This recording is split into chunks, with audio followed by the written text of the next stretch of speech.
today.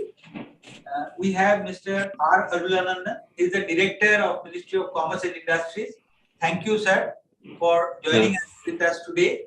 And we have with us all the dignitaries here, all the associations here, and from the Lebanese side. It is a privilege to be today in this, India-Lebanon, this India Global Summit. So what we do is India Global Connect. I will just give you a background of the concept, what we do. When we have seen the pandemic had struck us, then we understood that, meeting people, going abroad, of course, has become a challenge. Traveling has become a challenge. Meeting people has become a challenge. So before, what we used to do as an outreach, we used to take delegation, trade delegation from this country to other countries. But when we could not take it, and of course, our embassies used to help us into formulating the delegation, creating the meetings in those countries. But when we could not do it, then we have come out with this concept, which we have called the India Global Connect. That means as India, we want to connect with the trade communities of gems and jewelry across the world.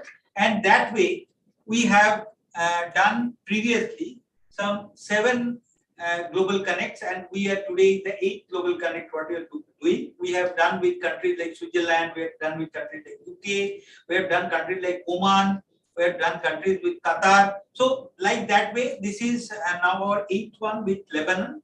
And we have, as I have told, with us, the Government of India. Of course, the Ministry of External Affairs is represented by the Embassy of India in Lebanon, and the Ministry of Commerce, under which the Gem and Jewelry Export Promotion Council operate.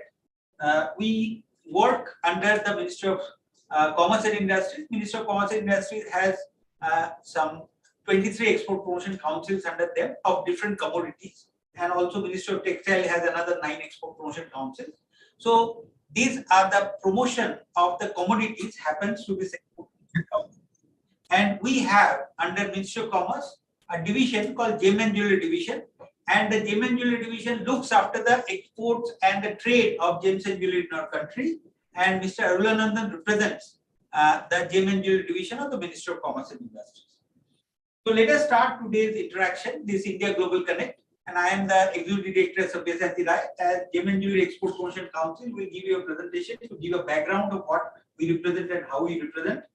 I would first request His Excellency Dr. Suhail Azaz Khan, the Indian Ambassador to Lebanon, to start this with a brief address.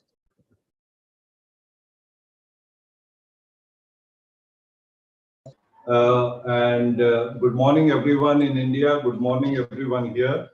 Let me first welcome our esteemed guests. On the Lebanese side, we have Director General Danny Jadoun, Director General from the Ministry of Industry, Director General Dr. Mohammed Abu Haider from the Ministry of Commerce is going to join us very shortly. We have Mr. Bogus Kurdian, President Syndicate of Jewelry. And we have a very senior representative of Chamber, Mr. Mohammed Saleh here, and we have a big panel of top businessmen here in the gems and jewelry sector. I would also like to welcome our esteemed guest from the Indian side, especially my colleague from the Ministry of Commerce, Mr. Arulanandan, Director dealing with the gems and jewelry sector in the Ministry of Commerce.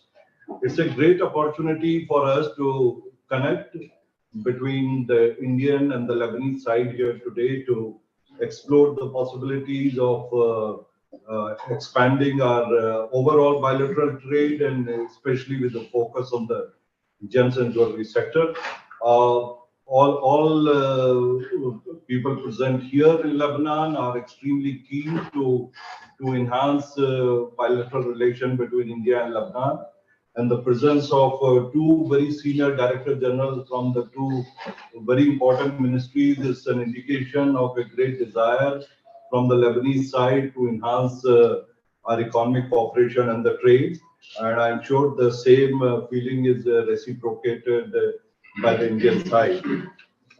Before I go into the gems and jewelry sector specifically, let me give you a little background of what is happening with the Indian economy recently. for the benefit of our Lebanese friends here. As you would have all known that India has made a spectacular recovery after the COVID slump. And this year, India is going to grow at 9.2%, which is will be the highest among the major economies in the world. And we are also projected to grow it around 8 to 8.5% in the next financial year, which is financial year 22-23. This gives you an idea about the Indian economy and how it is growing fast. And when the economy grows fast, there are opportunities for all our partners, like partners in Lebanon, to look at India as their economic partners. Recently, the new budget was presented by our Honorable Minister of Finance, and it's a growth-oriented budget. It is a budget fulfilling aspirations of the people. And the focus right now, as you all know, we are celebrating 75 years of India's independence. But our Honorable Prime Minister has already given a call for us to look at the time when India will complete 100 years of independence in 25 years now. So the groundwork for that milestone is being laid by the current budget. And I'll just go through a couple of quick points to give you how the budget is going to lead to a better growth in the coming years. We have a tax benefit for the startups. In fact, India is one of the best ecosystem of the startups these years. The budget also has the production-linked incentives in many sectors, and this will create almost 6 million new jobs. And this also will add to the economy to the tune of about $500 billion in next 5 years. RBI, that is the central bank in India, is also going to issue a new digital currency. Digital banking is becoming a norm in India, and we want to expand this digital banking through this budgetary provisions. At the same time, there is a huge emphasis on the infrastructure creation, and there is a great initiative called as the Prime Minister's Gati Shakti. It is a Hindi word which means the power to the speed. The idea is to create a world-class infrastructure in roads, railways, ports, airports, waterways, and everything. As I said, this budget and the economic policies of the government have set a stage for achieving a fast and equitable growth in next few years to up to 25 years when we'll complete our 100 years of independence. As far as the India-Lebanon bilateral trade is concerned, I think there is a great potential to expand it. And let me welcome Thank you, Excellency. I'm so sorry. Dr. Abu Haidar, Director General from Ministry of Economy. We just started, sir. Please. I apologize. And I am just giving a little background. So as far as the bilateral trade is concerned, I think we would all agree that there is a huge potential to enhance the bilateral trade, especially because Lebanon imports almost 80% of its requirements from the world, and Indian economy is in such a strong position to be a partner with Lebanon to fulfill its import requirements. The bilateral trade in last 2 years has gone down, which we all understand is because of economic challenges presently there in Lebanon. Lebanon, we all know, unfortunately, is going through a difficult time. The local currency is devalued. There are a lot of banking restrictions. So this led to the overall decrease in Lebanon's foreign trade also to about 40 to 45% in 2020. And hence the India-Lebanon bilateral trade also went down a little bit. And in the year 2020-21, the Indian exports to Lebanon were $190, and Lebanese export to India were about $15 million. This decreased from the previous years, but in the current year, we have already bounced back. And the India's export to Lebanon have become $222 million till December. So if you compare this year till December with the full year of last year, there is already a growth of about 16%. And we hope that by the time we finish the financial year in March, we would have achieved a much higher rate of bilateral trade. Our target this year was about 380 million US dollar, and we still hope that we will be able to fulfill this thing. And this is in line with our Honorable Prime Minister's target of 400 billion US dollar exports out of India in this financial year, out of which we have already achieved about 330 billion US dollar of export as we speak now, and we still have about two months left in the financial year. So you can see the scale at which Indian economy is operating. As far as gems and jewelry is concerned, it is an important industrial sector in Lebanon. In fact, it is the most important forex earner in Lebanon, because gems and jewelry sector not only fulfills the local demand in Lebanon, but it also is a very export oriented. And like India's own gems and jewelry sector, which is extremely popular across the world, the Lebanese gems and jewelries are also quite popular, especially in the Gulf region and the European region, and they have been exporting in a big amount. This creates a little problem because we both are export-oriented industry. The gems and jewelry industry in India is also export-oriented. In Lebanon also is export-oriented. But there are complementarities where we can work together, especially because Lebanon completely depends on imports for the raw material. So there is no raw material which is available locally. So the gold and the stones, both the precious and semi-precious stones, are imported almost 100% in the country. And India, being one of the biggest exporter of not only the finished jewelry but also the raw material, India is the biggest exporter of the stones, both the semi-precious and precious stones like diamond and other stones. So this is where we could focus on. We can also focus on the niche market. So even though the Lebanese industry fulfills the demand, there is a section of the Lebanese consumers who are looking for the international designs, who have a varied taste, and that is where we could focus on. We can also focus on the import of machinery and technology from India to Lebanon, so that it also gives a boost to the local industry here, which also is in line with the industrial policy and the focus of the current Lebanese government to enhance the local production and to reduce the dependence on imports.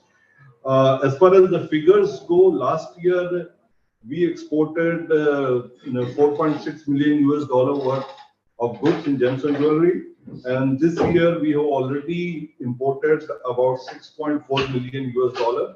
So there is a growth. There is a growth of almost 20% in this sector, and our target for this financial year is about 20 million US dollars. So we hope that we will be able to reach, or at least will be able to reach very close to that, in a way that it benefits people from both the sides. This is a win-win situation where we can work together. So this is what I wanted to add as my initial remarks, and I'll be very happy to hear to our Lebanese guest and also to the participants from India, and we will see how we can take this discussion forward in a way which is a win-win situation for everyone. So thank you very much, and once again, thank you for everyone to join us. Thank you. Back to India. Thank you, Your Excellency, Dr. Suhail Azad Khan, the Indian Ambassador to Lebanon, and you have, encapsulated your speech into a very, latest one. So you have also covered the budget. Of course, that was a very growth-oriented budget. You are right. For our industry, also very good things have happened. So, and also for that, we are thankful to the Ministry of Commerce and Industry. You have taken our issues with the Ministry of Finance very well. And I would request Mr. R. Arulanandan, the Director, Department of Commerce to say more about that. Yeah, good evening. Good morning, Mr. Sabyasachi, and good morning um, to all the panelists. Respected Indian Ambassador, Dr. Suhail Ajaska. First of all, from the ministry side, sir, we would like to thank you so much for initiating and tending your helping hand for making such event happen. Thank you so much, sir. And sir has mentioned that two of the dignitaries from the Lebanese two ministries, Director General level officers have joined. A warm welcome to my counterparts and senior officials of Government of Lebanon. Mr. Bogus Kurdian, President of Syndicate of German Jewelry in Lebanon, and our Indian colleagues, Mr. Milan Choksi and Mansukh Kotari, along with Mr. Manish Jiwan and all other panelists. A warm good morning to you all, and good morning to Beirut.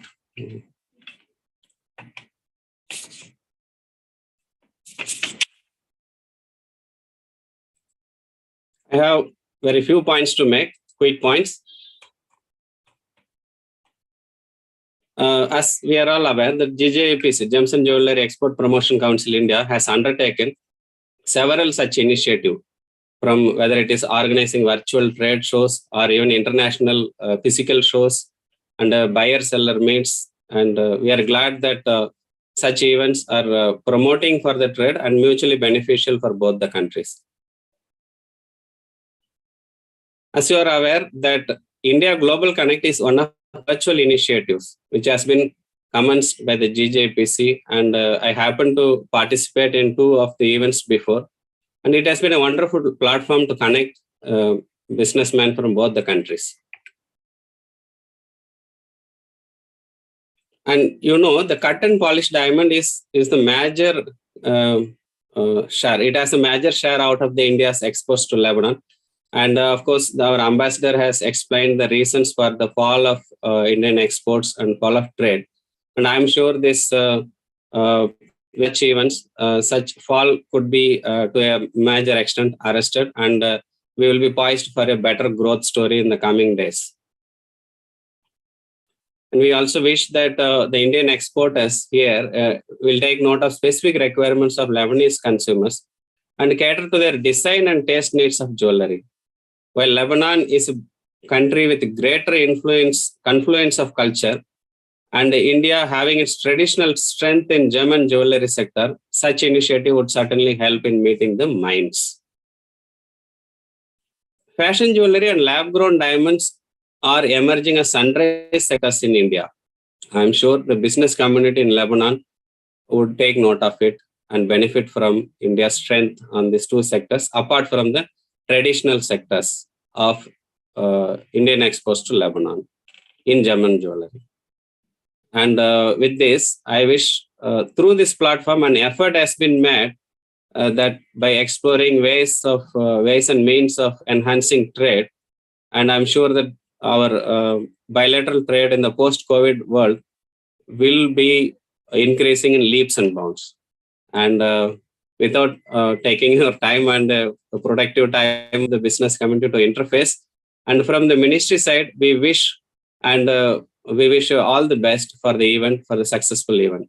Thank you very much. Thank you. Thank you, Mr. R. Lanandan, Director, Ministry of Commerce and Industry, Government of India. And of course, the exports to the Middle East has gone through some rough times during the pandemic, and we are coming out of that. And we will just give a presentation to explain that how the exports look like, how the outlook is, and what the Gems Jewelry Export Promotion Council does. So let us have the presentation on the screens.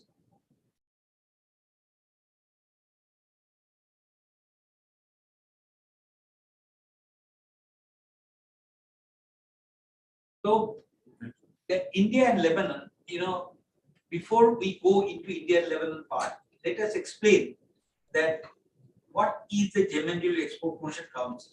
As a policy, the government has a Gems Jewelry Export Promotion Council as the interface between the trade and the government. So if you look at us, it was set up with the initiative of the government by the trade 55 years back, so in 1966. And we as a body, the government has empowered us to be the Kimberley process import-export regulator. So we are the single regulator in the country of Kimberley export-import process. And of course, we are also the Kimberley process founding member for diamonds, whereby, as all of you know, that throughout the world, the diamonds to move in the raft diamond to move it requires a certificate, which is called Kimberley process, where today more than 80 countries are participating in the process, and the diamond move in Lebanon is also a very responsible participant into that body. So we are also members of different bodies like World Federation of Diamond Horses or World Diamond Council, the trade body across in diamonds. And what as a body we or as a trade we are looking at or we generate in India is that we generate 4.28 million employees. That means the employment potential of our industry is huge because it is a very employee intensive sector. Of course, as our honorable ambassador just now mentioned, that Lebanon and India both has traditional expertise into manufacture of jewelry. So our entire industry employs today more than 4 million people, and the forex kitty, that means what we export, is $36 billion. This year we'll be reaching $40 billion.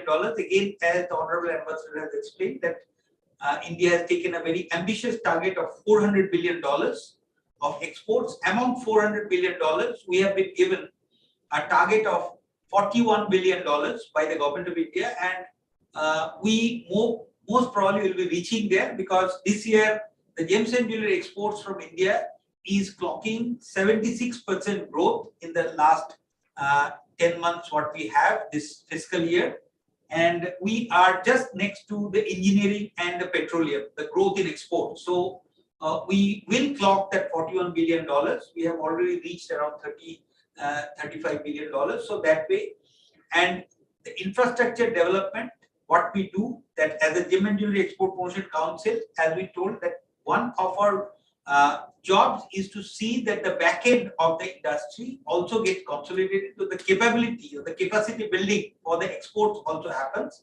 One of that, the job is to develop the infrastructure in terms of CFCs, the jewelry park. We are developing one of the largest jewelry park in India or maybe in Asia, in Bombay, in the next 3 years. It is on the process of development, and also we have different schemes, of course, for the welfare of the workers of the sector. And as a trade, what do we do? As a trade promotion, as we do that throughout the world, wherever you have seen the best of the shows are being organized, we are there. We do organize India pavilions, we do buyer-seller meets, we do in this COVID time the virtual buyer-seller meets. We also resolve the different trade concerns, as we have seen that in this budget also we have, we working with the government, we have resolved a lot of trade concerns, and also the handholding of the MSME, the small exporters and the small manufacturers also are being done here, and of course the artisans. And we also run a lot of designing schools and the Indian Institute of Gems and Jewelry, that the skilling schools are also being run in our country. Next. So if you look at the world, where do India stand in terms of gems and jewelry? So if you look at the UN Comtrade figures in the 2020, we are among the top 5 world exporters in gems and jewelry. So in cut and polished diamonds, we are ranked the first because we tell that every 14 out of 15 diamonds set in jewelry in the world has been cut and polished in India. So in that terms, we do cut and polish more than 92% by pieces of the world of diamonds, wherever it is generated from whichever mine it gets generated. So of course we are holding some around 30% share there in terms of exports of cut and polished diamonds or trade of cut and polished diamonds across the world. In terms of gold jewelry, we are having 8.6% rank. Again, it is the 4th rank. So the share of total trade of gold jewelry across the world, India is again holding a substantial share of around 8.6%. Silver jewelry, we are having 22% share. Colored gemstone 4.6%. In some kind of colored gemstone, we are absolute monopoly, like emeralds or tanzanite. India is holding the large, highest cutting and polishing expertise and exports from India. So that way we are number one in emeralds and tanzanite. In other stones also we have the expertise. In synthetic stones again, we have around 21% share. Again, we are at second rank in terms of world trade. Next. So how does the Indian industry, have reached to this position of leadership? What are our strengths?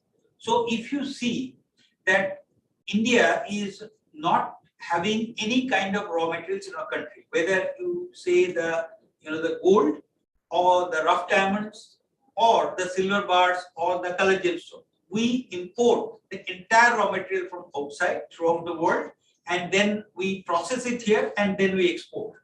So how do we process? We have more than 185 clusters. We say, the clustered manufacturing hubs are there, where more than some 1 million enterprises are there, which are holding, manufacturing those goods, and they are either, selling in India or exporting abroad. By the way, we can say that India is also one of the largest markets of gems and jewelry. Around 1,000 tons of gold every year is getting imported. It has seen a huge spike when we are coming out of this pandemic. So that way, India is also the home of around $50 to $60 billion of gold jewelry market here. Because of that, so that manufacturing also is supported by these holders.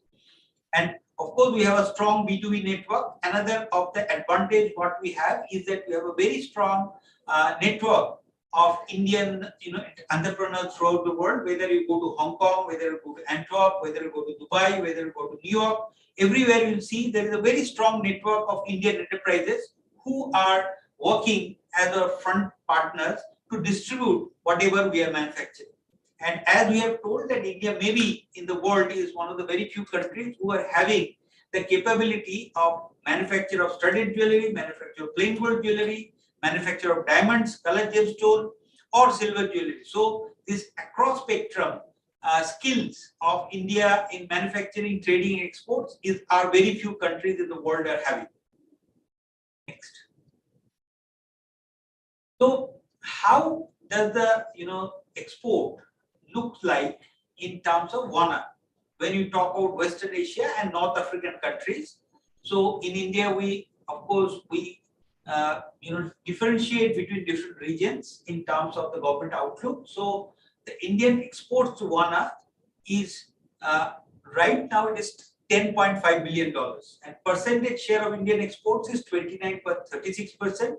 And Indian imports from WANA, just now as the ambassador was explaining regarding Lebanon, but this is the total how in the region where this is a common region for both us and Lebanon where we market our products.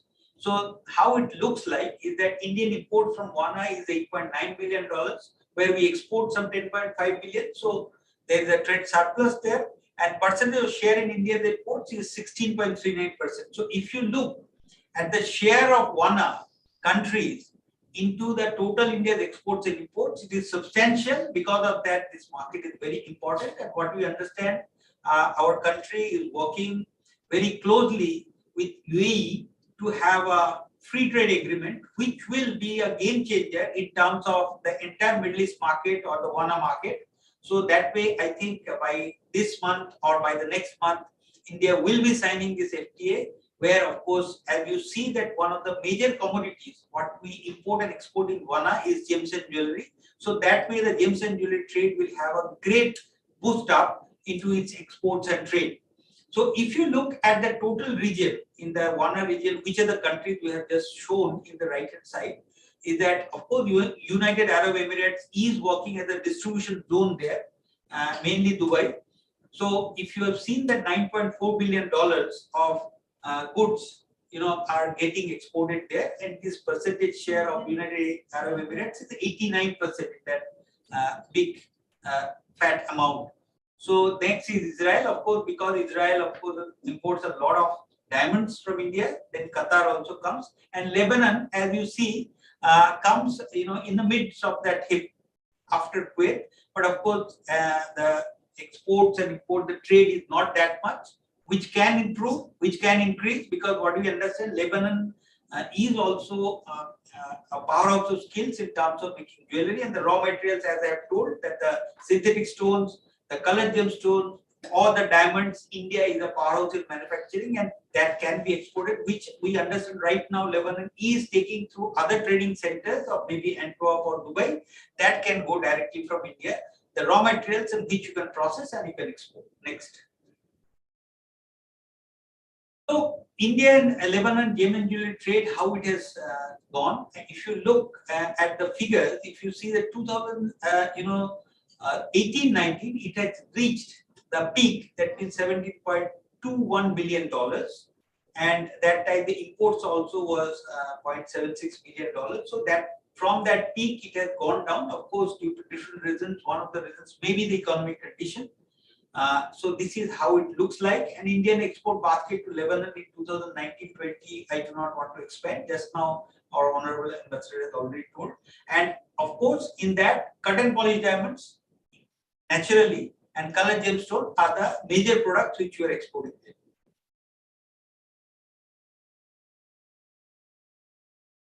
So again, if we look at the major countries from where Lebanon imports its gems and jewelry, is that if you look at the share of India, India at 2.1% is 7th rank. So India comes very low into the gems and jewelry, but of course, in terms of diamonds, as you see that it is 21.6% with the 2nd rank, but it is.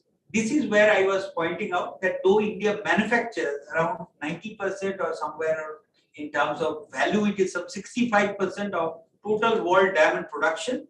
So it is natural that Lebanon should import directly from India. So we want to work there so that the trade of at least the raw materials like diamonds or the colored gemstone can happen freely, and there the business, there is scope of improvement of the business. Next. So how we can increase that bilateral trade? See, as you have understood that we are organizing a lot of events through which we expand our networking with both the trade communities. In fact, I would like to take this opportunity of this forum to invite all of you into the India International Jewelry Show signature, which we'll be talking about it later. But right now, what we're talking is that need to revive and increase bilateral trade. I have explained that how that can be improved. In case of raw material, Lebanon has a scope of improvement there, and exploring the collaboration opportunities where we can collaborate, where you have the skills, where we do not have the skills, and we have the skills, you don't have the skills. We can collaborate and we can expand our market. And the information sharing between, because GJPC is a trade body with having more than 7,500 members throughout India. We are having 6 offices, and these 7,500 members comes from every community, whether it is gold jewelers, whether it is diamond manufacturers, whether it is the colored gemstone manufacturers or the silver jewelry manufacturers, all are our members. And this 7,000 member strong community can always have a relationship with your trade community in the country through the GJPC. Next.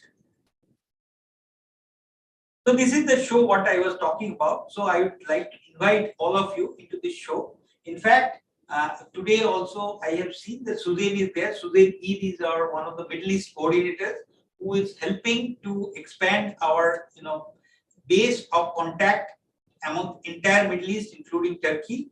So that way, this signature, IAJ signature also, Suzanne has come a lot many times, and we have also gone to Lebanon to promote our shows in previous times.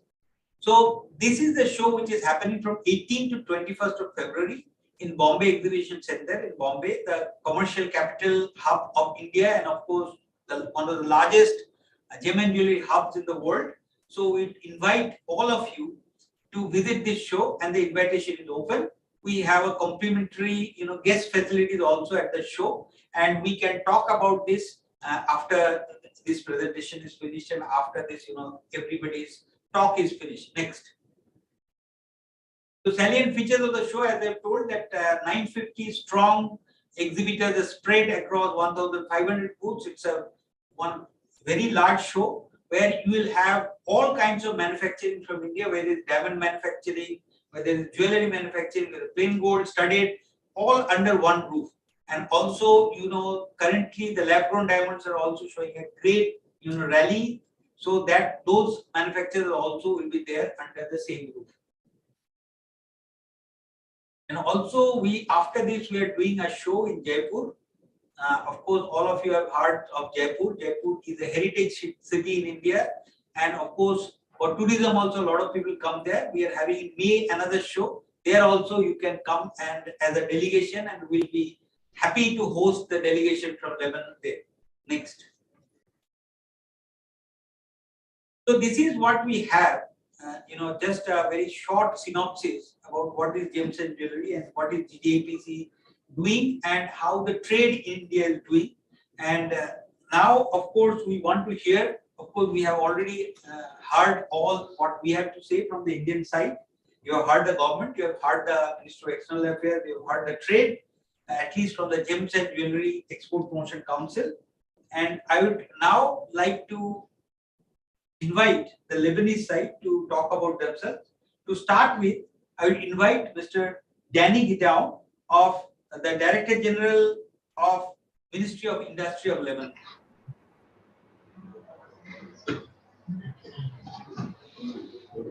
Thank you, Excellency Ambassador of India in Beirut, Dr. Suhail Khan, Gems and Jewelry Export Promotion Council of India representatives, dear colleagues, dear President of Chamber of Commerce of Taos in the south of Lebanon, ladies and gentlemen, dear Director General, good morning in Lebanon and good afternoon in India. I'm pleased to share with you today this new event that highlights not only a relevant sector of India's economy strategy and its advanced industries, but also one of the top priorities of the global investment due to its highly competitive advantages. The high level of professionalism and development, in addition to the invaluable cultural features that can be contained in its creative designs. Allow me to thank you, dear Excellency, and all the team for the deep concern shown towards Lebanon and the continuous efforts made to provide support and strengthen the mutual cooperation with the Lebanese Ministry of Industry, which I have the honor to lead its distinguished team to encourage projects and initiatives to boost the national economy by supporting competitive industrial sectors that can contribute in achieving the sustainable development and conserving the society security. I'm very interested in shedding light on this promising sector also in Lebanon, which remains able to compete globally due to the combination of many factors such as the creativity, the beauty of design, the level of arts, the excellence, experience, and the modernity requirements. And I invite you, dear friends, to encourage industrial mutual cooperation and every purposeful joint project, not only in the Lebanese jewelry sector, well known worldwide by excellence and creativity, but also to invest in other promising projects. Wishing you all continuous success and progress. Thank you. Thank you. The Director General of Ministry of Industry, Mr. Danny Gideon from Lebanon. And of course, that was very informative. And we move forward and we should hear Dr. Mohammed Abu Haidar, who is the Director General of the Ministry of Economy of Lebanon. And if you may, throw more light into the economy of Lebanon and how we can, move forward. Thank you. Good morning, Excellencies, dearest colleagues, ladies and gentlemen. It's a great pleasure to be here with you in the seminar organized by the Embassy of India in Beirut and the Gems and Jewelry Export Promotion Council of India. The term export promotion is a term we are very keen on fulfilling as we extend our efforts at the ministry to all Lebanese producers and importers, and even, exporters. The country is now passing in a tough and very critical situation. The only breath of fresh air, it could be the same by attracting hard currency into this country.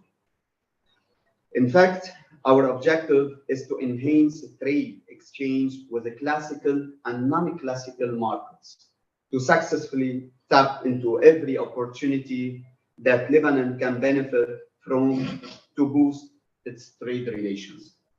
Ladies and gentlemen, trade between Lebanon and India is not up to our expectations based on our friendly and long-standing relation between the two countries. Trade figures reflect this, with imports from India almost $300 million, while export amounted to only 11 million in 2019. I took 2019 as a benchmark, as we all know that the trade was greatly affected as the result of the spread of COVID during 2020. So just to be on the safe side once I'm reflecting any figures.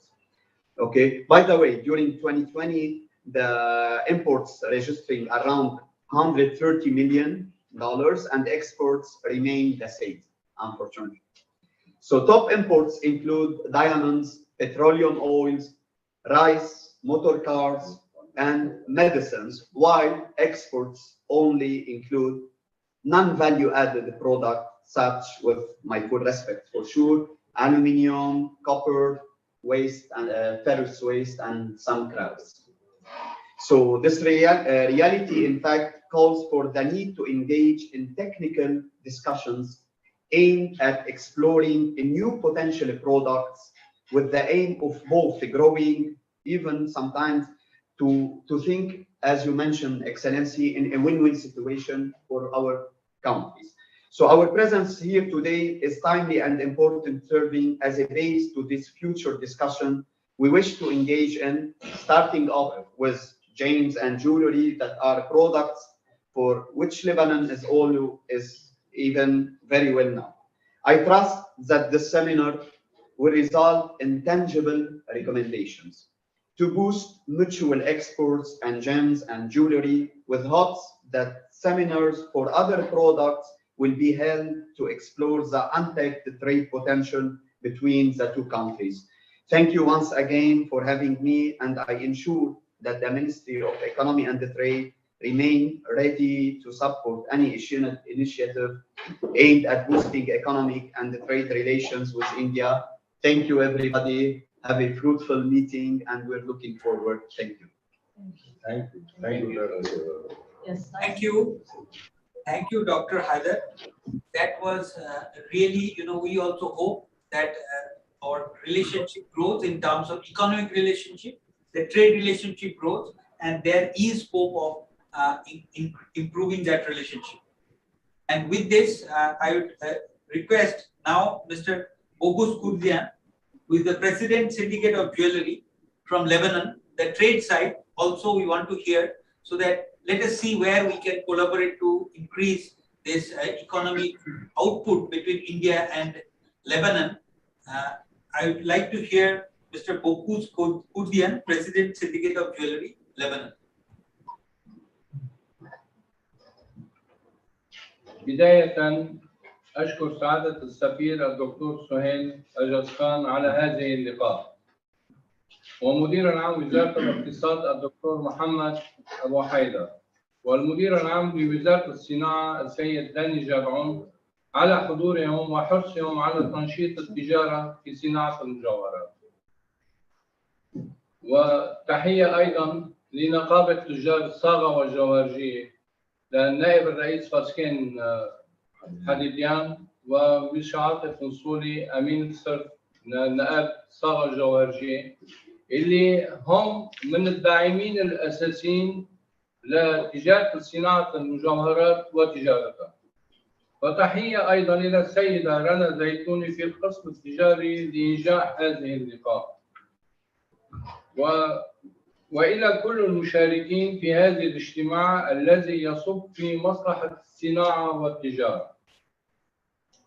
نأمل من هذه اللقاء أن نعيد تنشيط التبادل التجاري بين دولتين، خاصة بعد الظروف الاقتصادية التي تمر بها العالم ولبنان، وإحدى الأسباب الرئيسية هي الوباء الكورونا الذي ضرب العالم، لكننا كنا منذ عشرات العقود وما زالت بين لبنان والهند خاصة التبادل التجاري الناشط في الأحجار الألماسية والأحجار الكريمة وشبه كريمة.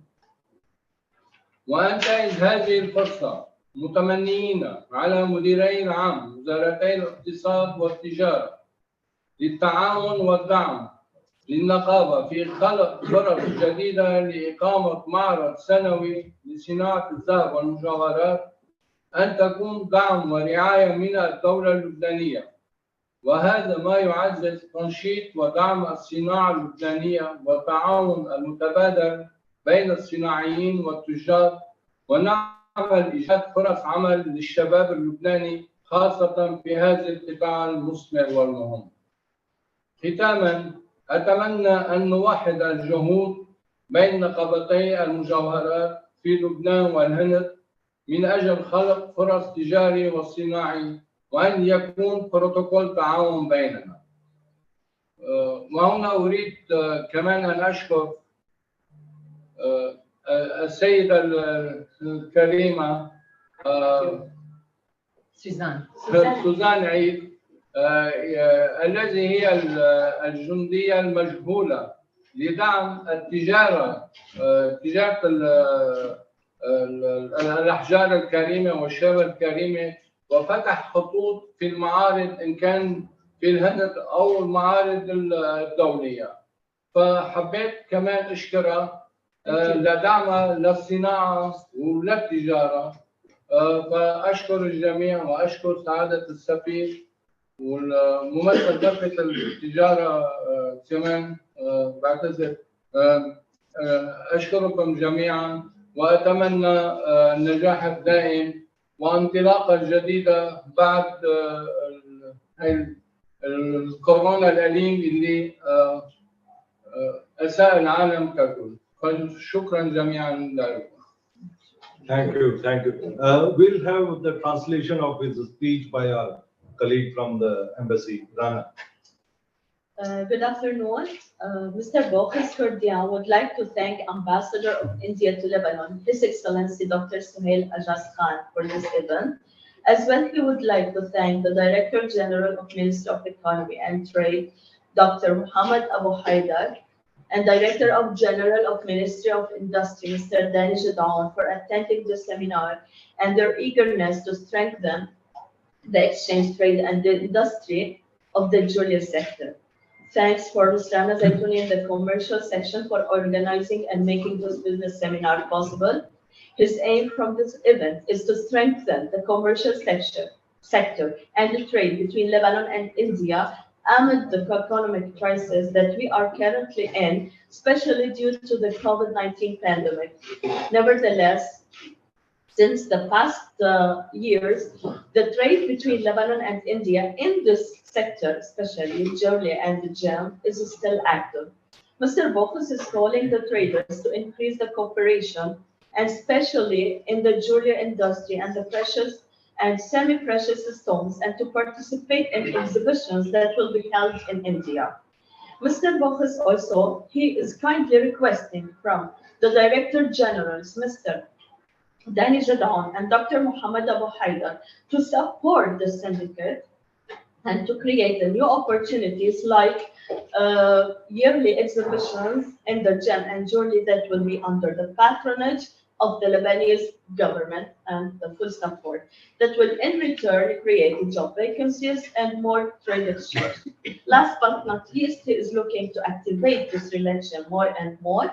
And he wants also to thank Mr. Adi Kansouli and the Vice President, Mr. Baskin Hadidian of the syndicate, who are almost welcome, He also wants to thank Ms. Suzanne Aid, the hidden soldier, okay, and for her kind cooperation in this sector. Thank you all and wish you all a fruitful business and cooperation later on. Thank you. Thank you. Thank you, Mr. Thank you. Thank you, Mr. Bogus Kurdian. That was, of course, you are one of us.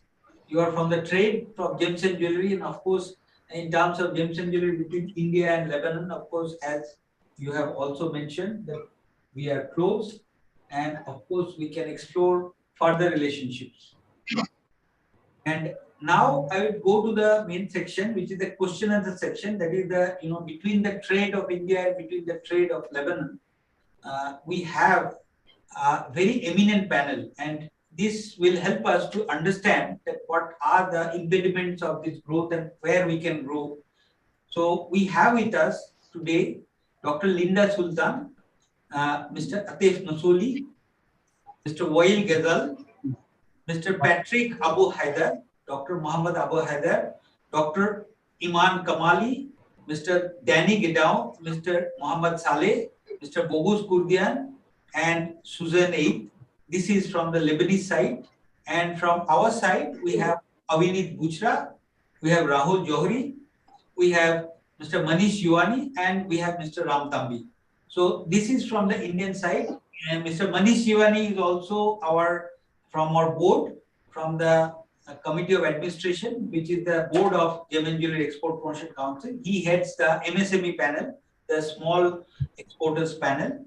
So we start with the question to Dr. Linda Sultan.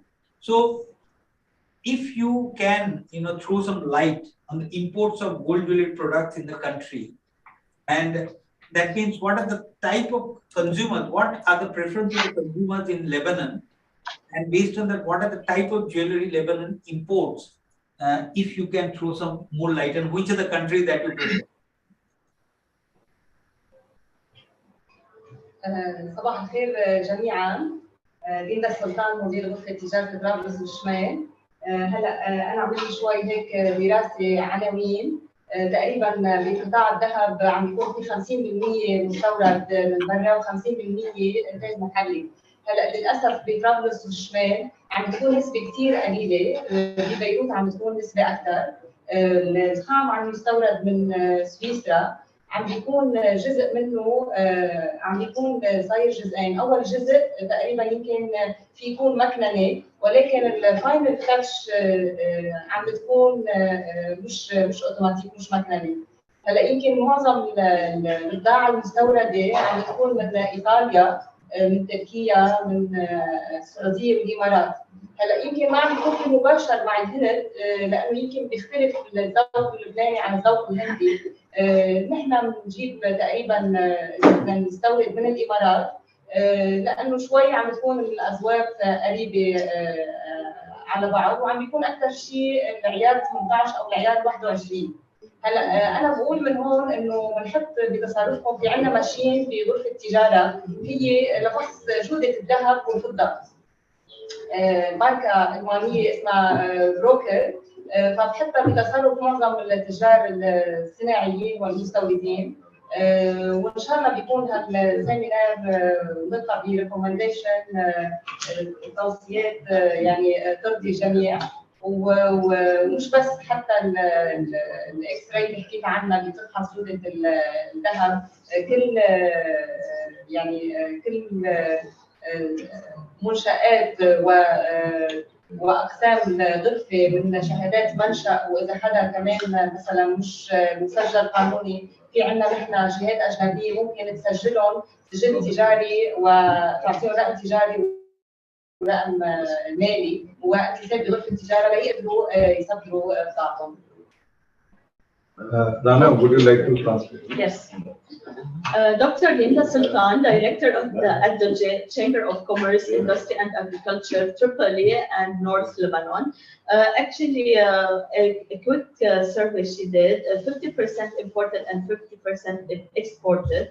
But usually in Tripoli and North Lebanon, the industry is less than Beirut. Actually, usually they are bringing the raw material from Swiss. There is and the final touch actually usually is technical wise, and they are dealing with the Gulf more than India. They don't have a direct dealers with India yet, due to the maybe a difference of first the designs and then the, for example, in India the gold is 21 karat. She is hoping that this seminar will be fruitful and opens opportunities directly with India, not through brokers. And also, she is requesting anyone who wants to register in the Chamber of Commerce, they are open for any other opportunity and to give a commercial registrar, and anything is will be easy. Thank you, Dr. Linda. Thank you. Thank you, Dr. Linda. Thank you, Dr. Linda Sultan. That was very informative, and of course, I also understand that the business is direct between India and the Lebanese jewelers and jewelry manufacturers, that will help both the countries. And if we now go to Mr. Manish Jivani, he is, as I told you, that he is not only a large diamond exporter from India, he is also one of our board members. So I would like to ask you, Mr. Manish Jivani, that whether there is a future of lab-grown diamonds in the Lebanese market. It is very in the Middle East market as a whole and also in Lebanese market. What is the future? Because also Lebanon, as you have heard, that they are a large exporter of studded jewelry also. So the lab-grown diamonds is a new kid in the block. The market is growing. So what is your opinion about the lab-grown diamonds and the market, future market? Lab-grown diamond is a huge opportunity for coming trend. अभी का जो trend है आज US में और from India to export last year near to 400 million का export था, आज इस साल मोर देन डबल यानी 1 बिलियन तक का एक्सपोर्ट बन रहा है। और जैसे ट्रेडिशनली इंडिया में भी लैब ग्रोन का ट्रेंड बढ़ रहा है, उस हिसाब से जैसे बताया सुले जी ने कि Lebanon also have a good grip in craftsmanship और इंडिया से वो सेमी प्रेशियस स्टोन का इंपोर्ट कर रहे हैं, ऐसे ही जैसे नेचुरल डायमंड का भी इंपोर्ट कर रहे हैं। उसी ट्रेंड में लैब ग्रोन भी इज अ बहुत बड़ी अपॉर्चुनिटी बन सकती है और इंडिया ग्लोबल कॉम्पिटिटिव रेट में उनको सप्लाई कर सकता है, क्योंकि इंडिया की ग्रिप जो है कट एंड पॉलिश में तो है ही, आज लैब ग्रोन में उसकी ग्रोइंग कैपेबिलिटी भी बहुत अच्छी कॉम्पिटिटिव बन रही है कंपेयर टू ग्लोब। तो मुझे लगता है कि अगर लेबनान की craftsmanship in terms of jewellery और इंडिया की supply chain in terms of cut and polish, in terms of growing capability with competitive price, with craftsmanship of cut and polish, तो मुझे लगता है कि आज पूरा जो टीनेज ट्रेंड है वो बहुत ही तेजी से बदल रहा है। सबका माइंडसेट भी लैब ग्रोन में काफी तेजी से एक्सेप्शनल मोड में आ रहा है। मल्टीपल प्रोल में आज पूरी दुनिया में लैब ग्रोन एक्सपोर्ट हो रहा है और यूजर भी बन रहा है। तो मुझे लगता है कि ये दो कोऑर्डिनेशन अगर बैठता है और हम उसको कहीं ना कहीं जोड़ सके तो is a huge opportunity from Lebanon to Europe और Lebanon to Gulf countries in finish jewellery. Thank you, Manish bhai. So I will just translate it. Yes, given in our own language, Hindi. So what he has told is that lab-grown diamonds, of course, as you all know, that the world, the production of natural diamonds is depleting day by day, and lab-grown is the new diamond on the block, the man-made diamond we call it, and that has shown, at least from India, is a huge potential of exports. It has grown in 1 year from 400 billion. This year will cross $1 billion of exports. So, India is utilizing the expertise in cutting and polishing of diamonds into lab-grown diamonds. So that is where is the expertise, and if Lebanon is having expertise of making studded jewelry and exporting that to Europe and the Middle East markets, they can leverage this expertise. They can import lab-grown diamonds from India. They can stud it into the jewelry, which is a new found consumer demand in the markets, Western markets, especially US markets. So that can be good, in future it can grow to a huge extent. The import of lab-grown diamond, cut and polished lab-grown diamonds from India, studying it into Lebanon, and then exporting it to the outer world. This is what he has told. Now we move on to what I understand is that Mr. Atif Nasoli, you are one of the largest jeweler in Lebanon. We have once visited, what we understand, our delegation when we went, we visited you. Of course, I was not there. So, what is your, opinion about Indian jewelry? Are you aware about the Indian jewelry, like the temple jewelry or etc.? How much awareness you have about the Indian jewelry in Lebanon? As you are one of the largest jeweler and you export, you have a knowledge about the world. Mr. Vasken Hodidia, okay, the Vice President actually will answer on behalf of Mr. Atif Nasoli. Mr. Vasken. Yes. Well, actually, Lebanese taste of jewelry is much different from that of India. Here, it's a bridge between East and West, the Arabic culture and Western culture mixed. The taste is very much different. So the products that we bring, we use is imported from Italy, and we change the models, the Italian models, and renovate, use them as accessories and do Lebanese taste jewelry. So I don't think there's a big cultural difference for the taste of the jewelry, and maybe, I don't know, in the future if the Indians can produce things that suits the Lebanese taste. But we don't have interest in it. We have our local production. We will produce our and the purchasing power of the Lebanese people now, it's very poor. Lebanese people are not buying jewelry and gold, and we are only relying on exports in the industry and in the business. So it's very difficult to import finished goods from India at all. And this is the truth. And we don't have interest to buy Indian finished products. The consumers. We can buy raw materials. Yeah, Yeah. That is the focus which is emerging. Yeah, we can buy. Previous panelists also said.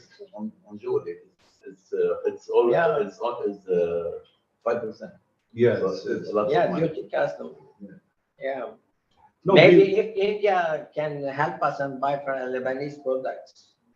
No, of course. I'm sure that your focus would also be to export to India, and you are welcome to explore that opportunity. And the point that you made that Lebanon itself is a big producer of a finished jewelry, and the Lebanese taste is more served by the Lebanese production. It's a point well taken. But as I said initially, that there is still a niche. Niche market of consumers, even though it is still small, who are looking for a diversity, who are looking for international designs. So we can focus on that market, and of course the main focus remains on the raw material, which is the point which has emerged during this discussion, mainly the diamonds and other stones. And as the previous speaker from India said, that the Lebanon diamond, it is a new area that is becoming very popular everywhere in Europe and US. And India is one of the biggest producer and exporters of Lebanon diamond. So if the producers here can look at importing Lebanon diamond from India and and then make the finished jewelry here, and so it is a win-win situation. Your export also increases to markets like US and Europe, while the cooperation with India also increases. So thank you very much for your very frank your intervention. These things are very important. I think that the Lebanese people need to get acquainted with the tastes of Indian jewelry. Maybe they are not very well introduced to the taste, to the designs of Indian jewelry. And if they do so, they get acquainted to these new tastes and new designs, they will start buying this. Especially this is not the appropriate time now because the government is restructuring, people are very poor, we don't have winning price and bread, not jewelry now. People are selling their jewelry right now, unfortunately. Yeah, unfortunately. Thank you very much. After the government restructures and all the money comes back to the banking system, maybe our money is gone and everything is gone. We don't have banking system. We don't have financing system. So it's very it's very difficult to finance jewelry business now in Lebanon at all. It's yes, unfortunately. I know there are challenges. Anyway, we can move on to the next speaker, Mr. Ray. You can. Yes. So let us talk something about design. So if you can, Mr. Wael Ghazal, if you are there, so if you can talk something about the type of designs, what is the designing capabilities or what are the designing scenario in Lebanon and what are the type of designs that the Lebanese consumers like? Good morning, Excellency. Good morning, ladies and gentlemen. As you watch an Indian movie, the first thing that seizes your attention, other than the amazing songs and artistic dances, is the breathtaking quality jewelry that turns some scenes into extravagant shows.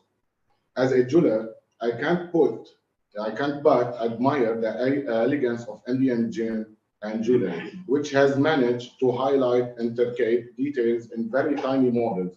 I highly encourage building up excellent business relation with Indian because the Indian gem and jewelry industry has already gained global acknowledgement. Thank you. You're right. You're very right. But we need purchasing power in Lebanon. We need more connection between the two countries. Yeah. People are selling their jewelry. We're in the market, we're in the business. People are selling their jewelry to live. Special situation. Yeah, but this transition period will last 10 years. If realistically. This is not a transition period, it's a long transition period. We have to be realistic about our situations. That is not true. To speak in the clouds. Thank you, sir. Anyway, we can move to the next.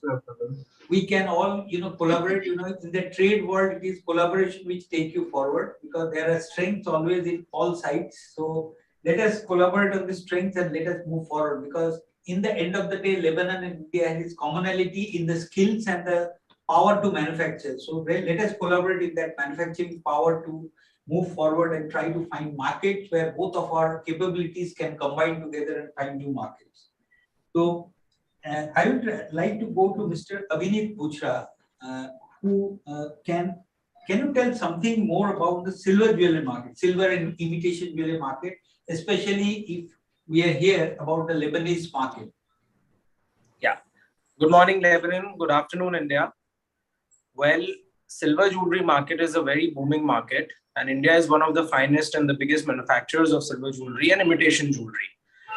And as we are aware, because of the trade relations and awareness among the Lebanese companies about the Indian designs and the manufacturing capability, we are unable to penetrate the Lebanese market.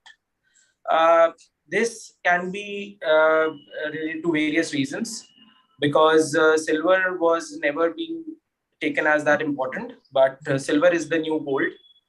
And with India exporting to major all countries worldwide, catering to all kinds of tastes, we feel that with the different kinds of designs, we can actually work a lot with Lebanese companies because our pricing is very competitive, our quality is very, very good. And just with a little bit of awareness with the help of exchange of delegations or by informing various companies about different designs and factories available, for production, we would be able to do much better and can be one of the major exporters of silver jewelry to Lebanon as compared to Thailand or China or Italy, because we have those kind of state-of-art infrastructure and factories.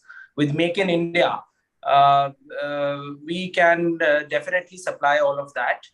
And India, in fact, Jaipur has one of the major color stone hub where manufacturing of stones happen. So, you know, when silver jewelry being exported from here or from India, the price will always be better. Because India is one of the major exporters for diamond and for color stones. So it always gives an added advantage.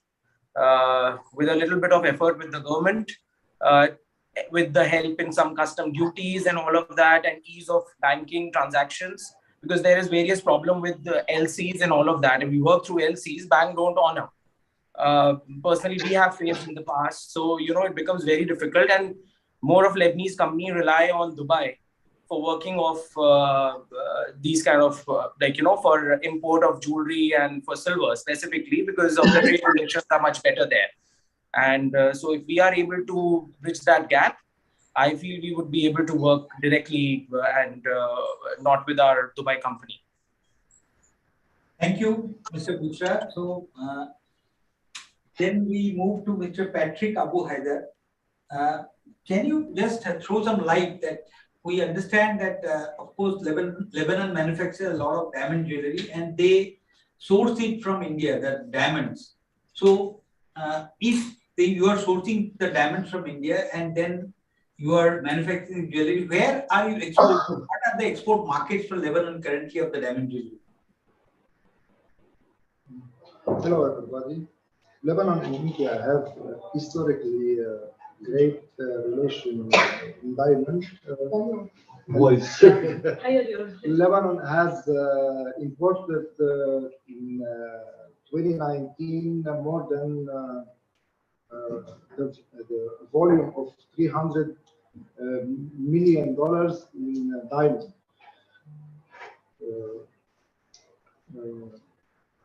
India was one of the biggest providers. The Indian diamond is well known for its high quality and clarity. The Lebanese jewelers import diamond, fabricate in the gold business, and export back to the world. They import either directly from India or through a third party. As a conclusion, I highly recommend the Lebanese jewelry to import directly from India for purpose of lower cost and high quality. Thank you. So, of course, as we are talking diamonds, we go to one of the largest diamond, the representative there from one of the largest diamond manufacturing companies in India, Mr. Rahul Johari.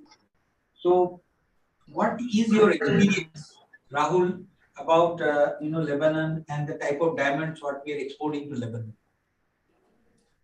Thank you, Mr. Ray. And I thank GJPC for inviting this discussion. While personally, I haven't directly done business with a Lebanese-based company, but I have learned from the trade associates that the current duty structure, it makes it difficult to have a direct business with Lebanon. I mean, at present, as my fellow panelists pointed out, that most of the business gets routed through country like UAE.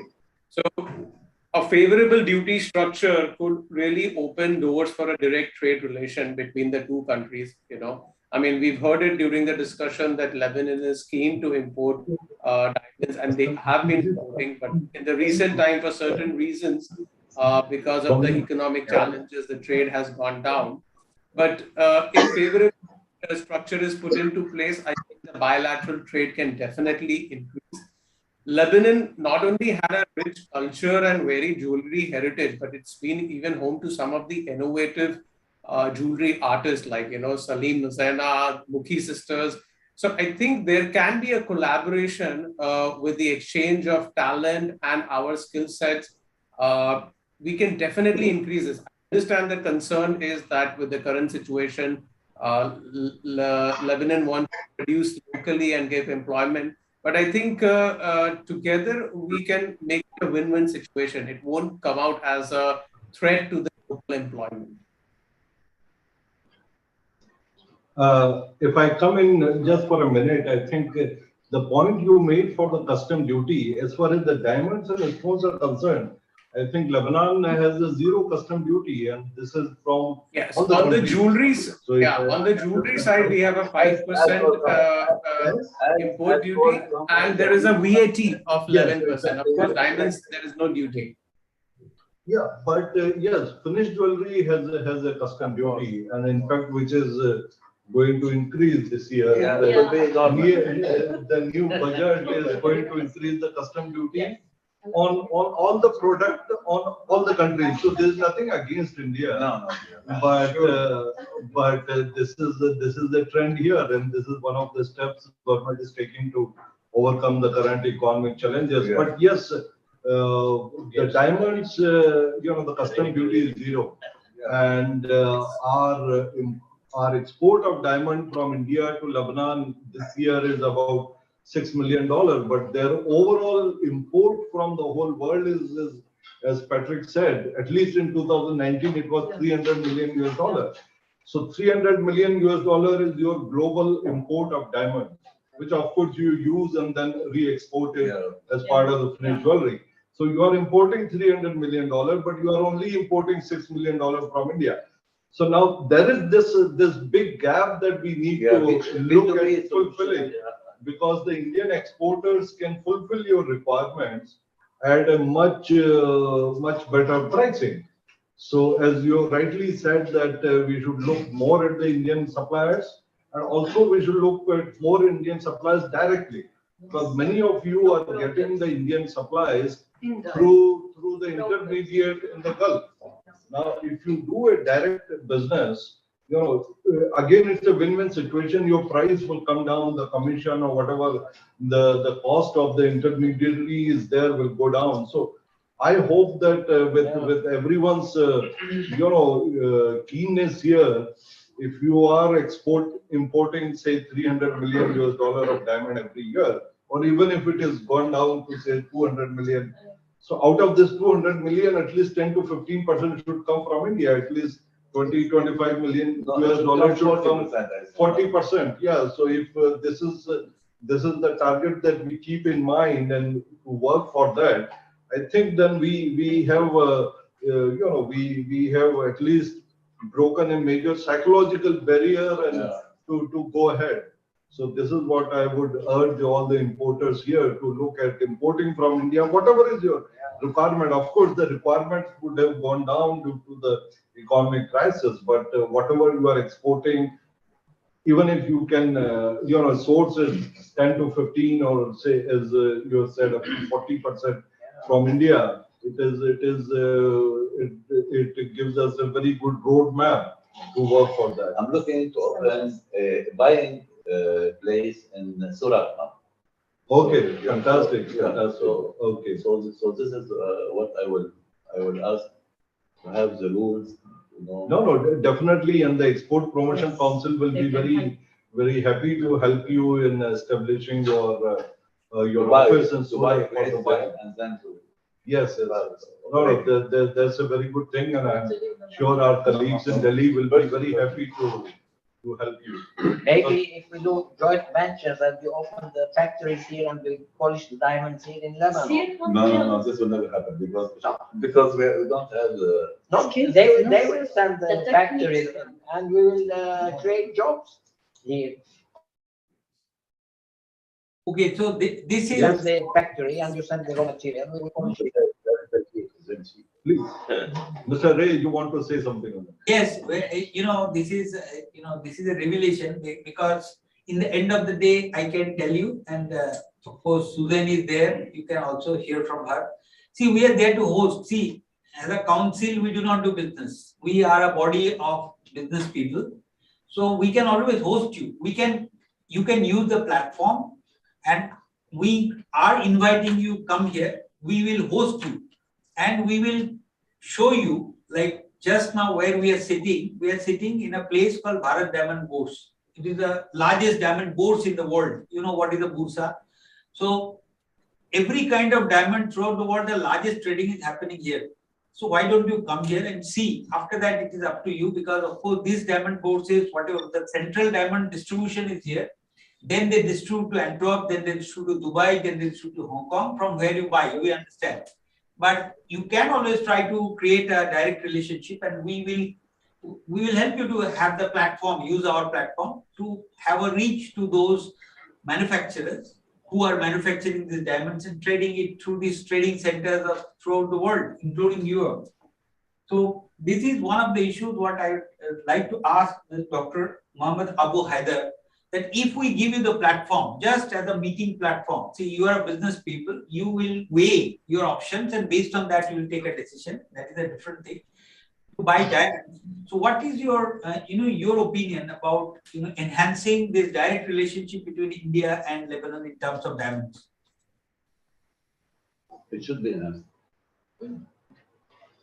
In fact, honestly, as I'm aware, so there is no specific challenges to enhance this issue. We are looking forward. Maybe I think to find some seminars to introduce importers and exporters in both countries, it could be the solution.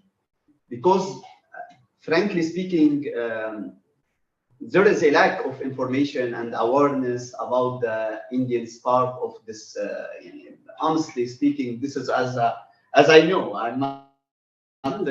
We have a lot of experts from this field, but as a DG, I can say that there is a lack of awareness about this potential product.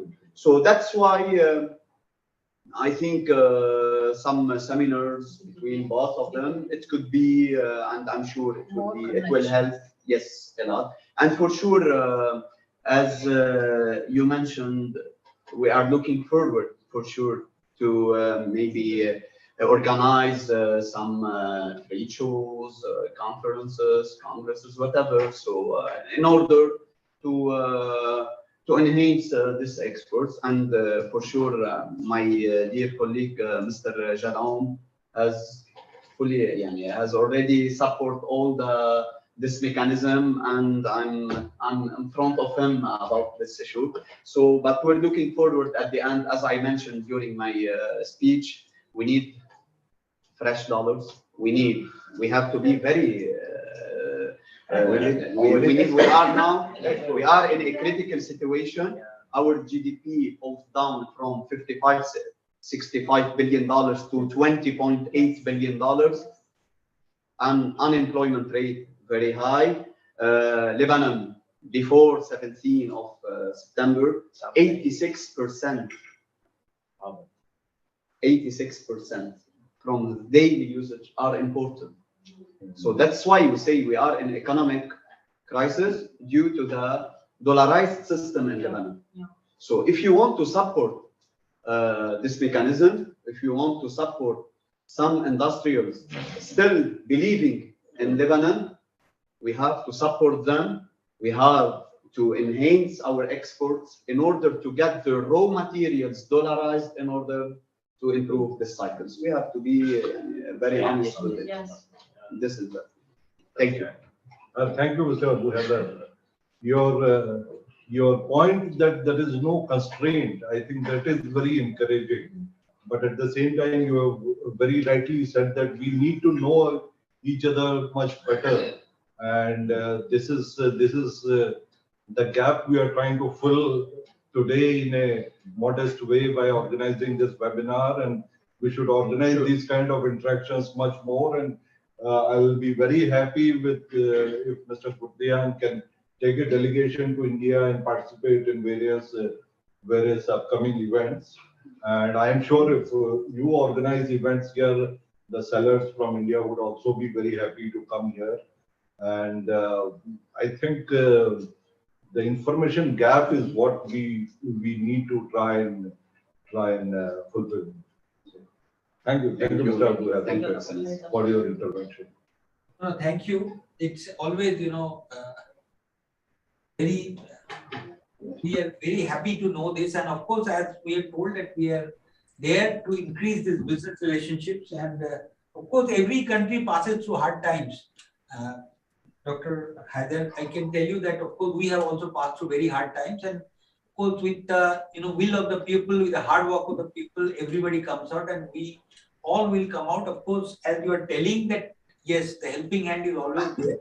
So, and we have to come out, of course, with exporting, and as you have to also go back to your skills. If the jewelry manufacturing and export the skills, that is where the raw material comes, and that can be one of the helps.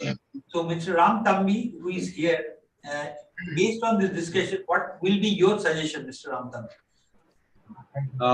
Respected all the delegates, the ambassador, chairperson, and everyone from the ministries and associations. Good morning in Lebanon and good afternoon in here in India. Let me tell you this before telling you, Mr. Ray, about the question. Let me tell you this: we have a very strong connect with the Lebanese jewelers. Being the second generation gem dealer, my father, Mr. Anil Tambi, and myself, we have visited Lebanon. Our major sales are to the Lebanese jewelers as well. So we have a very direct connect from past 30 years with the Lebanese community and with the Lebanese jewelers. So as per, speaking about the gemstone industry specifically, we know this thing that we have been supplying directly or indirectly to the Lebanese jewelers. So may that be through UAE or Thailand or Hong Kong for that matter. So yes, the direct exports may be lower, but indirectly, yes, we have been doing business with the country. Now, how can we increase the business is the whole talk all about.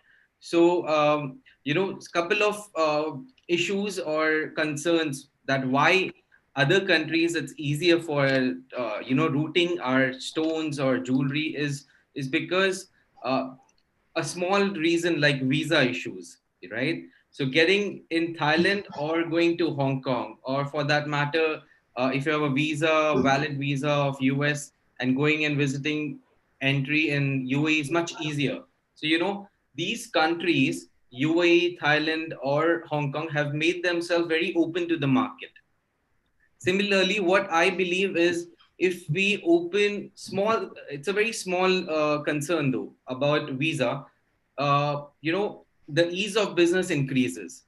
And the more talk or the more we connect together, because being Lebanon, the main, it's one of the main hub for jewelry manufacturing. So that is why they also believe more in exports, and being India, where gemstones are manufactured, diamonds are cut and polished, we are also the exporter. So they need the raw materials, we are the real suppliers. So instead of routing it through different countries, small things like delegations, which we spoke about, you know improvising on how the two countries can connect with a specific export oriented buyer and seller meet between the two countries only can benefit, and these are the main causes which I have been hearing. And so what I feel is just these two or couple of things where we can increase the collaboration between the two countries. So that is what I believe, Mr. Ray, that the connection is there. Exports may be lower directly, but indirectly through different countries we are doing business, and being very close to the jewelers in Lebanon. I believe that both the countries, or both the buyer and seller, need to reconnect, and that's how we can increase our business. And plus the Lebanese and they have also made the 0% for gemstones. So when we have this facility, when we have this policy by the government, we should make use of it rather. And I think just, sending parcels, logistics, the supply chain easiness is what is required. And I think we can do great business in the future, in the coming time. Thank you. So that was one of the colored gemstone, manufacturers from India. This is a large colored gemstone exporter. So of course that is also your area of interest, because colored gemstone and diamonds, what you understand, is the raw materials for your country. Because of that, the import duty is nil in your country. So I would now like to ask Mr. or Dr. Iman Kamali, if you have anything to say into the dialogue, what is going on.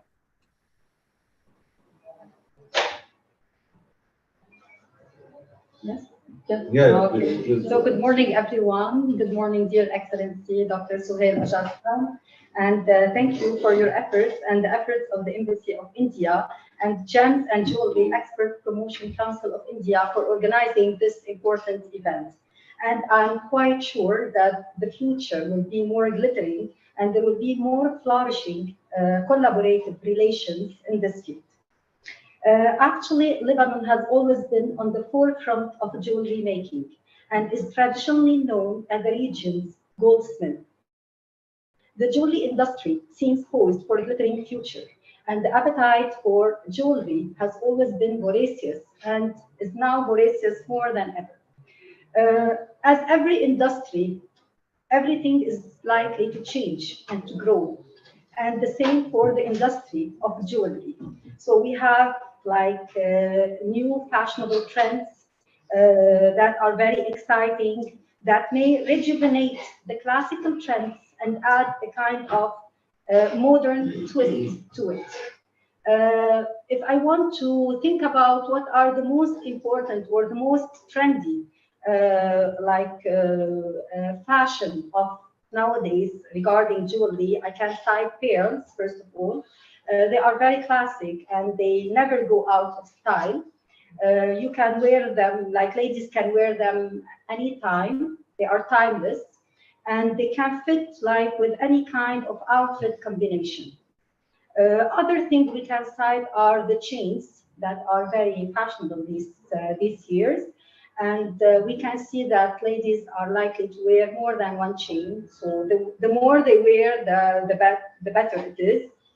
And we can see that the chains right now, they are not flat, they are more rigid. And as I read that they reflect in one way or another, the spirit or the character of women nowadays that are very determined and very stylish at the same time, and that want to stand out enough with their jewelry. We can also see the metal mix, like the rose gold, the silver, and the gold. All of them are very fashionable, and at the same time, when they are together, at the same time, we can also talk about the branded jewelry, like for example, Cartier and Tiffany. Usually they like to go for such choices because it gives them a kind of self-realization, and they are unique in one way or another. Actually, I want to talk about what we have been witnessing during these 2 years, the last 2 years, the multiple crises that we have witnessed in Lebanon, the economic collapse, the economic hardships that we have been living for a period of time now, and plus the COVID-19 global pandemic. Of course, they have a very huge impact on our life. But as I think that Lebanese people, they have the spirit of life. They are very optimistic. They like to live. They like to spend money. They like what's beautiful, what gives them a kind of luxury in their life. So they will never miss any opportunity to buy jewelry. So I think that Lebanese people, they like beauty and they appreciate the beautiful jewelry and the beautiful gems. That's why I think that, of course, we can see a category of people selling their jewelry, but on the other hand, we cannot but admit that there are a lot of other people who are still, despite all what we are witnessing nowadays, they are still buying and they are still appreciating. And I can add more than this.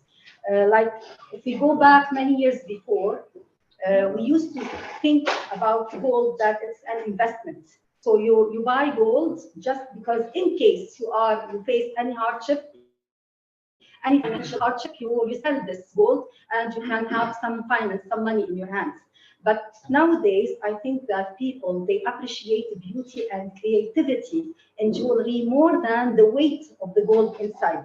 So sometimes you can see a piece of gold and the weight of this piece is not that much relevant or compatible with the price of the piece, but Lebanese people are ready to pay like a huge amount of money for this piece because it's unique, because it's distinctive, because it gives them a kind of identity, because it has a personality in it, because it makes them happy. So creativity and innovation are very appreciated, are what Lebanese people are searching for.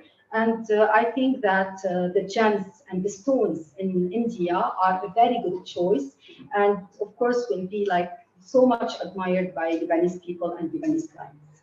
Thank you. Yeah, thank you, Dr. Kamali, for sharing the fashion sense of Lebanon. I think it is very important for this industry to know what are the fashion trends, what are the taste of young people. So thank you very much for sharing your thoughts. Thank you, Dr. Kamali. And of course, I would also echo what our ambassador is telling, because uncertain times cannot be the barometer of the country. So that way, it is really enterprising or really very interesting to know the Lebanese taste and jewelry trends. I would now go to Mr. Danny Gidao. So one of the issues, we have discussed everything. One of course, if we compare India, here in India, a lot of people invest on gold. One of the forms how it is invested is the gold coins. Now, because of that, in India also, the gold coin manufacturing has taken off in a large manner. So what about that in Lebanon? Whether, locally they invest in gold coins and whether you have adequate facilities of manufacturing of gold coins in your country? Gold coins, is it popular in Lebanon? Or what do you mean? Do you mean by coins, currency and money, or jewelry? No, just the gold bar. No, what we are talking is that gold as an investment throughout the world, gold and also gold in India. So you just buy gold bar and keep it, and in case you face problem later on, you can sell it. So you buy gold as just gold, not as jewelry. So if there is a trend here to do that. Yes, it's a tradition in Lebanon, and when we are talking about gold and high-level metals, it's a guarantee for our investments. It's everywhere, not only in Lebanon. Yes. But it's not coins. When we talk about coins, so it's currency. Okay, we talk about ounces or gold. The gold bar or bars or etc. So yes, it's a tradition in Lebanon. Right. But certainly it's not done or worked in Lebanon. It's from Switzerland or you import it international banks and yes. Right. Thank you. So now one of the issues what we'd like to know also, Mr. Mohammed Saleh, I will ask this question to you, is see today as we hear that Lebanon is also a powerhouse in jewelry manufacturing and also exports. So which are the countries that you are exporting and who are your competitors? If let's say you are exporting to Europe, who are your competitors in terms of what jewelry you manufacture?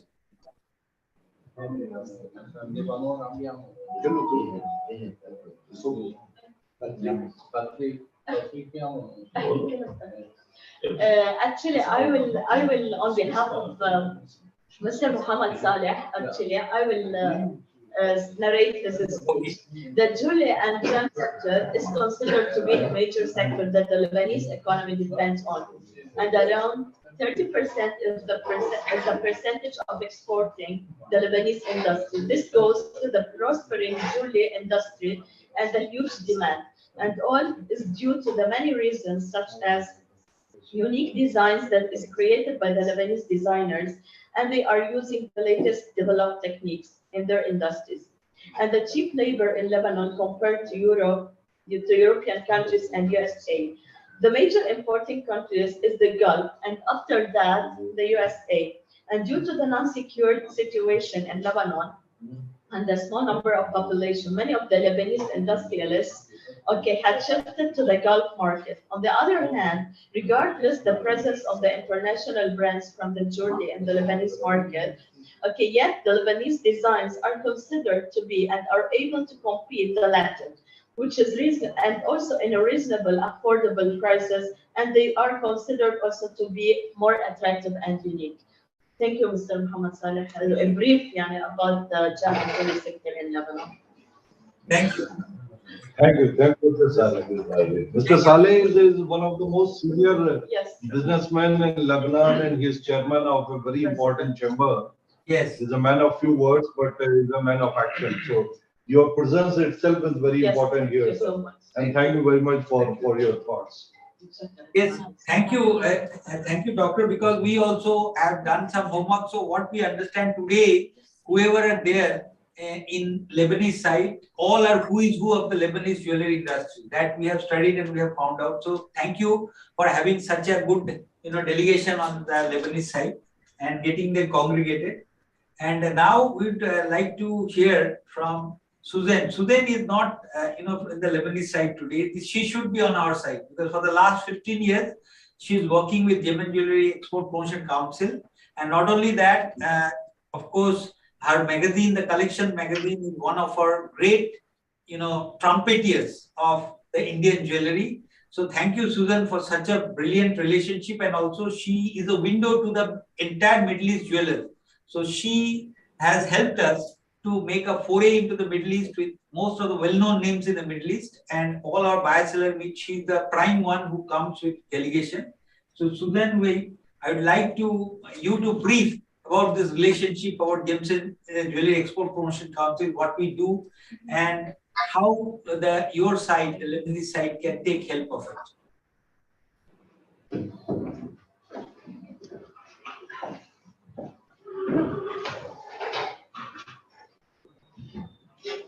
Suzanne, was there? Yes. Just a second. Well, hello everyone. Here, Your Excellency. Hello, Sabi Sayachi and your colleagues in India. It's a pleasure to be with you again, even remotely online.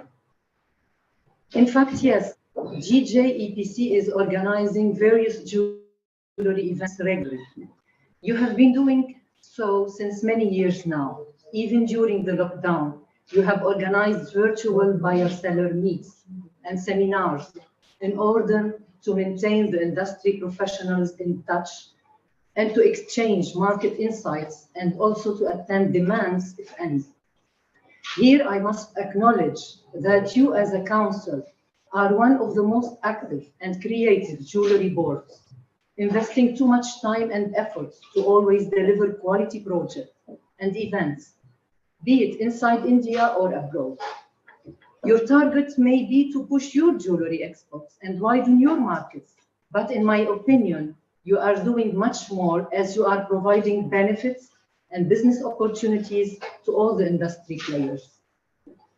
And yes, we can expect traders and jewelers and manufacturers from Lebanon participating in your events.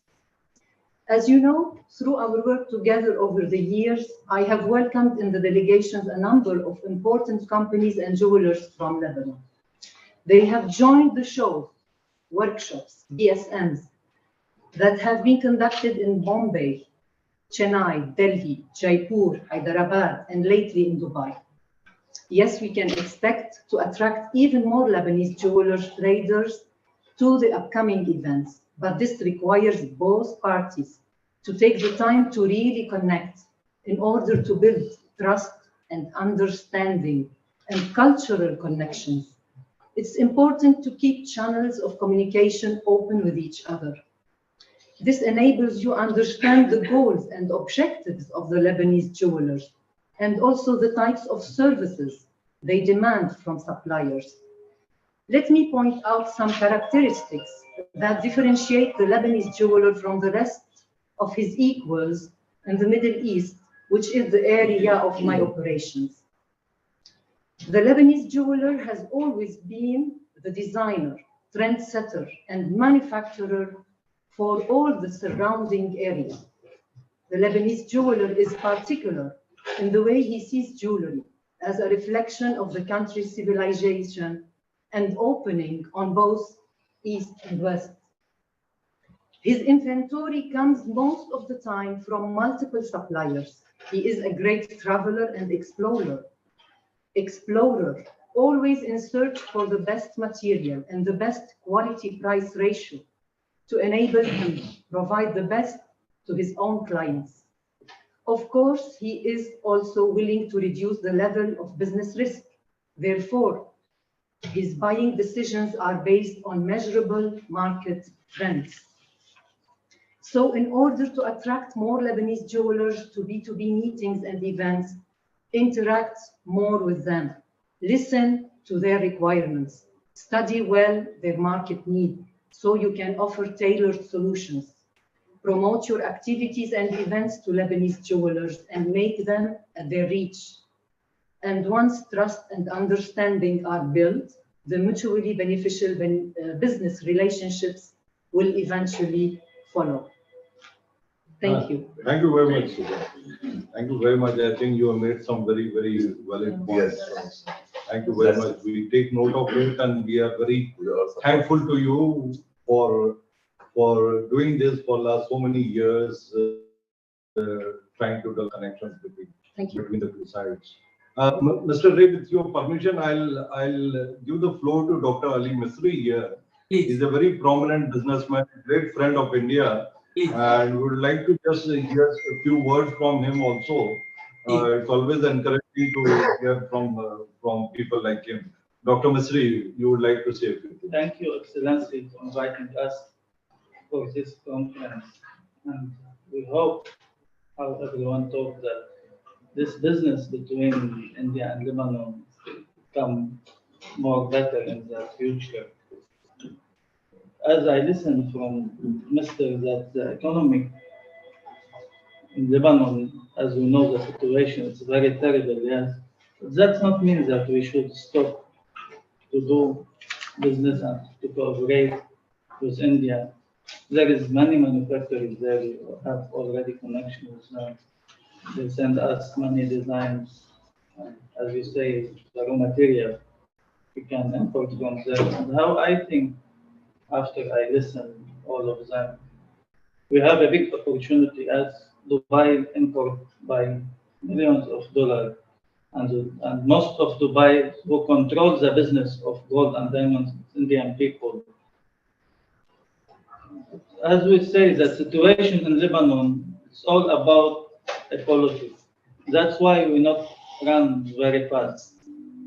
But when we will do, how you say, when we will do some conference or some expo between both countries, and we see what Indians have, yes, they are different.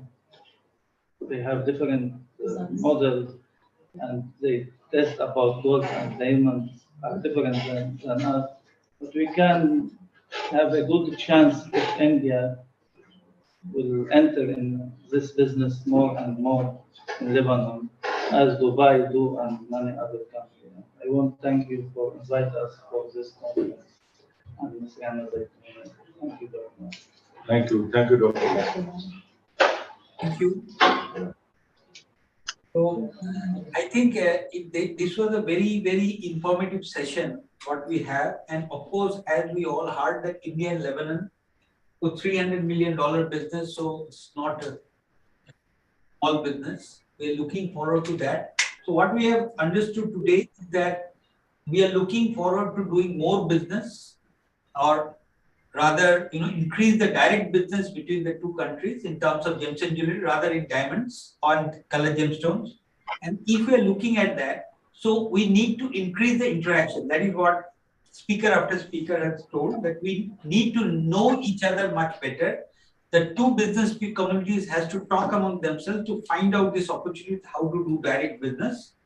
And we understand that right now Lebanon is impacted, but of course they will come out, and they are coming out. And one of the ways to come out is to do greater business, to do greater exports, and that way India can be a great friend, to help them to come out of the situation. So that way the jewelry business, of course, should grow. That will be the wish of Gem and Jewelry Export Promotion Council, and we are open to creating this bridge between the jewelry communities of both the countries and let them find out the business what suits them the best. So with this, we'd like to have the the permission of Dr. Suhail Azad Khan. But before having the permission to close this session, I'd like to thank absolutely principally for his great efforts, His Excellency Dr. Suhail Azad Khan, the Indian Ambassador to Lebanon in Beirut, Mr. R. Arulanandan, who is the Director of Ministry of Commerce and Industries, for giving the encouragement to doing this summit, and also starting the session with his good words. We also like to thank from Lebanese side Mr. Danny Gedown, the Director General of Ministry of Industry, and Dr. Mohammed Abu Haidar, of the Director General of Ministry of Economy. We'd also like to thank Mr. Bogus Udyan, President Syndicate of Jewelry of Lebanon, and all other Lebanese participants who were there from the jewelry industry, from the jewelry community, and also the Indian side. We have with us, of course, from our board, Mr. Manish Ivani. So thank you everybody for joining the session, and we hope to host this kind of sessions in person in future so that the business can grow. Thank you everybody. Thank you. Thank you. Thank you. Thank you, everyone. Thank you. Thank you all. Thank you, everyone. Thank you.